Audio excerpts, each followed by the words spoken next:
சிவபெருமான் ஏன் பிரம்மாவின் தலையை வெட்டினார்? அகந்தை உன்னை அழிக்கும். உங்களுக்கு சிவனை பிடிக்கும்னா ஒரு லைக் பண்ணிட்டு சப்ஸ்கிரைப் பண்ணுங்க.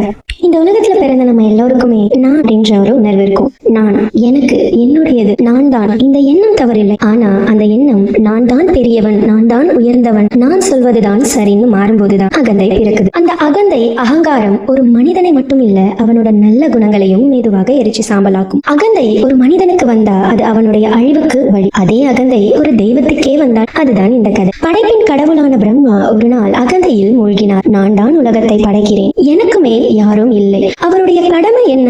இந்த உலகை உருவாக்குவது. ஆனால் அந்த பொறுப்பை தனது பெருமையாக மாற்றினார். நான் தான் ஆரம்பம். அந்த எண்ணமே அவரை எல்லை கடக்க வைத்தது. சிவபெருமான் அமைதியாக பார்த்து கொண்டிருந்தார். ஆனா அந்த அமைதிக்குள் ருத்ர சக்தி கொதிக்க தொடங்கியது. அகந்தையை அழிக்க அமைதி மட்டும் போதாதுன்னு சிவனின் புருவ நடுவில் இருந்து ஒரு தீப்பொறி புறப்பட்டது. அந்த தீ ஒரு உருவம் எடுத்தது. கண்களில் ஜுவாலை, கையில் திரிசூலம், உக்கிரமான சிரிப்பு. அவர்தான் காலபைரவர். பிரம்மாவுக்கு 5 தலைகள். அந்த 5 தலையில் ஒரு தலையில் தான் அகந்தையின் சின்னம் இருந்தது.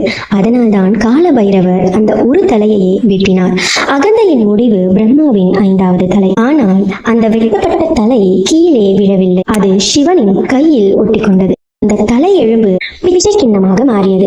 படைப்பின் சக்திக்கே எதிரான செயல் என்பதால் சிவனுக்கு பிரம்மஹத்தி தோஷம் வந்தது. அதன் கர்ம பலனை அனுபவிக்க பைரவர் பிச்சைக்காரர் போல உலகம் முழுவதும் அலைந்தார். இறுதியில் காசி நகரில் அந்த கபாலம் கையில் இருந்து பிரிந்தது. காசி நகரம் அறிவின் ஒளி நிறைந்த தலம். அங்கே சென்றவுடன் பாவம் கரையும் என்று நம்பிக்கை. கால பைரவர் அங்க வந்த உடனே பிரம்மஹத்தி தோஷம் தன் சக்தியை இழந்தது. அதனால்தான் கையில் ஒட்டி இருந்த கபாலம் தானாகவே கீழே விழுந்தது. அங்கேயே கால பைரவர் காசியின் காவலனாக நிலை கொண்டார்.